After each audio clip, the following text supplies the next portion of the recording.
technical difficulties. Macoy, I had said such amazing things about your paper, and I forgot to press record. Okay, well, because of that, I'm not going to read through it. I promise I read through it out loud and didn't record it, but I'm going to kind of scan through and say again the stuff that I said when I thought I was recording. Okay.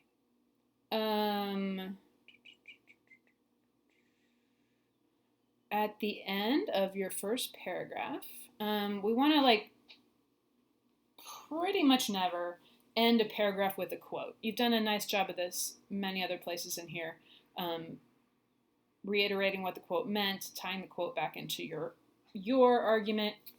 So you just need a little something there after smoke to kind of explain why you decided to list all those things. They're crucial part of the sentence there, a crucial part of scientific study for multiple different fields. That, I kind of ran out of breath and it was hard to keep up with that whole sentence. That, I think, needs to be two separate sentences. So there's just a lot of information there.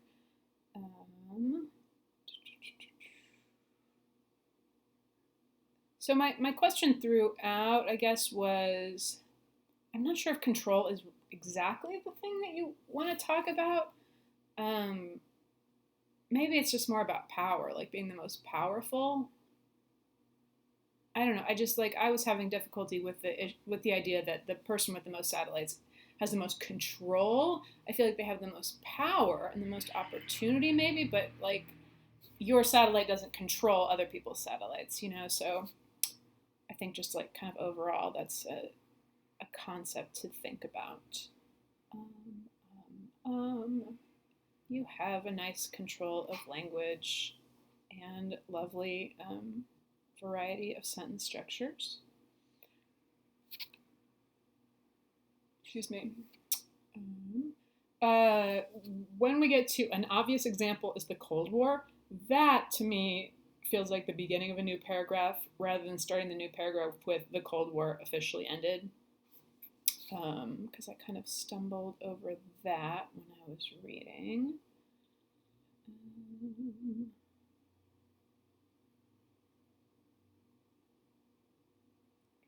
Talk about the United Nations stuff.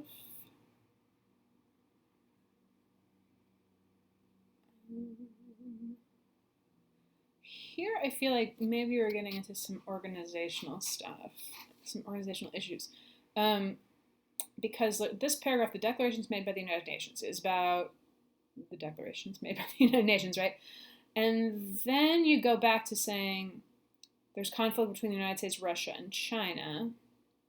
And then you talk about the second Rumsfeld report, which I don't think you talked about the first Rumsfeld report. That may have been an editing issue that got lost.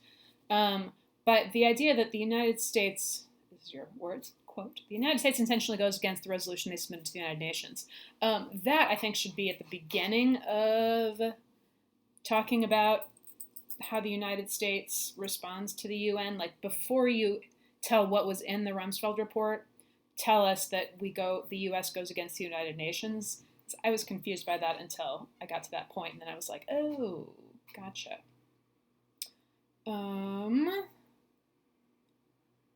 quote. Oh, and then I just like the phrase, and deny if necessary.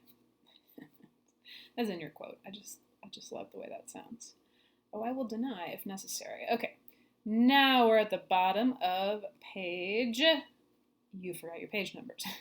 So that's a little thing that needs to be fixed too. Okay, we are at... Okay. Sorry. We are at... Oh my God, sorry. See, this takes longer than if I just read through it again. Furthermore, the United States also declares that they will preserve the rights, and all that stuff, hostile to U.S. interests, meaning that any governmental or commercial power in space who impedes on the United States' militarization of space will be regarded as a threat. Okay, so starting with meaning that, kind of guarantees that you're going to write a fragment instead of a complete sentence. It would not be a fragment if you had a comma before that and this meaning of that was hooked up to all that other stuff. But you don't want to do that because your quote is already so crazy long and has lots of punctuation. So I would change the beginning of that sentence to something like, this means that any governmental. Yeah, like in spoken English, we do that a lot. We would start off with something like meaning that and then explain what we mean. But in written academic English, you gotta like spell it out. Okay.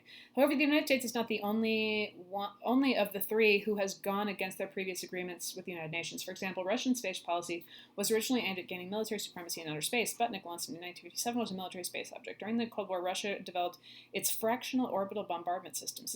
It was an intercontinental ballistic missile system. That's tricky to say, which could be placed in orbit and then used to attack targets from that orbit.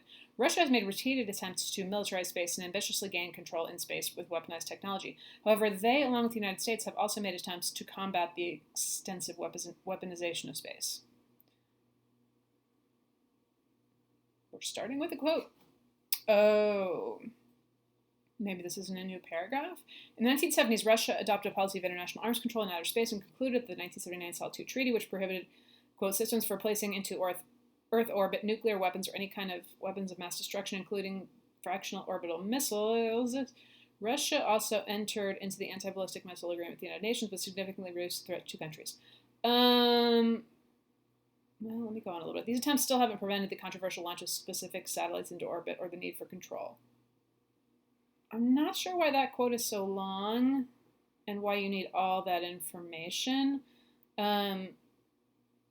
The exact words maybe are what make it more difficult. So remember, you're welcome to I must say you're welcome to plagiarize.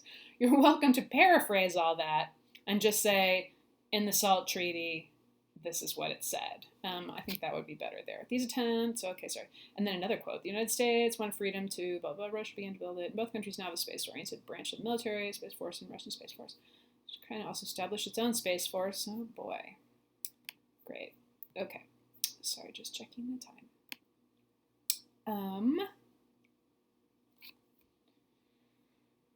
So, yeah, I think you talked about the United States and how we've gone against our UN agreements. And then you have this paragraph about Russia. I just think, like, when you look back at this, I think you'll look back and see how this paragraph could be made much more like previous ones with, you just have to, like, connect the ideas more in there. Introduce the ideas and connect them more. And I do think, like I said, that these are places you can paraphrase rather than using the exact words from the document, because the exact words aren't particularly, fabulous sounding or interesting.